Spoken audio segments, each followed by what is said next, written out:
Vayikra de cette semaine porte le nom de Vayikra. Vayikra veut dire Dieu appela Moshe. Dans l'écriture de ce mot dans le Sefer Torah, il se produit quelque chose d'exceptionnel, c'est que Vayikra s'écrit avec un petit aleph. Effectivement, malgré les qualités immenses que possédait Moshe, il avait une humilité qui était incomparable à d'autres.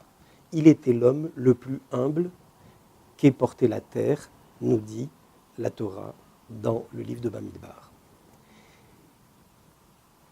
Ce aleph exceptionnel, qui est donc plus petit que les autres lettres du Sefer Torah, on le retrouve à l'extrême dans le Divrei Hayamim, c'est-à-dire dans le livre des Chroniques, tout à la fin du Tanakh, où, au contraire, le nom de Adam, qui était le premier homme, est écrit cette fois-ci avec un grand aleph. Effectivement, c'est quelque chose que l'on comprend assez facilement, puisque le premier homme était l'œuvre des mains de Dieu, et qu'il était doué d'une sagesse qui était sans limite, et par conséquent, on peut comprendre que, nourri de telles qualités, Adam pouvait s'écrire avec un grand aleph. Mais dans la Torah, la majorité des lettres sont ni plus grandes ni plus petites. Elles ont bien sûr la taille normale, la taille moyenne. C'est parce qu'en fait, il est demandé à chacun de nous d'être un juif moyen dans le sens du Tanya, un Benoni dans le sens du Tanya, c'est-à-dire quelqu'un qui est tout à fait conscient de ses qualités spirituelles, qui est également tout à fait conscient de ce que peut représenter son Yetzer Hara, son mauvais penchant, et être capable de dominer son mauvais penchant, c'est être un juif Benoni selon le Tanya. Revenons au grand aleph et au petit aleph. Le grand aleph de Adam Arishon vient nous apprendre une leçon essentielle. Chacun de nous doit être conscient de ses capacités et des qualités qu'il a en lui. On n'a pas le droit de faire preuve d'une sorte de fausse modestie qui nous libérerait finalement de nos obligations communautaires ou bien de nos devoirs envers les autres. Être conscient que Dieu nous a donné une certaine quantité de sagesse, une certaine expérience dans la vie, savoir qu'on a des traits de caractère qui peuvent convenir parfaitement à certaines situations, est une obligation.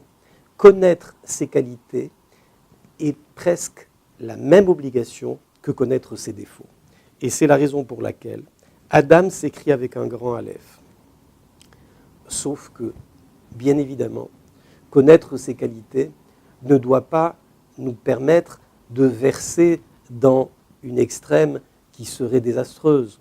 C'est-à-dire que toute forme d'orgueil est quelque chose qui est à l'opposé même de l'esprit du judaïsme.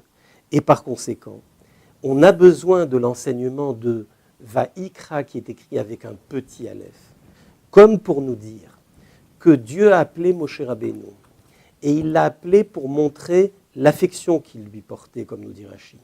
C'est-à-dire que le fait que Moshe Rabbeinu ait cette humilité très grande, oui, il savait qu'il avait des qualités, mais que considérait-il ?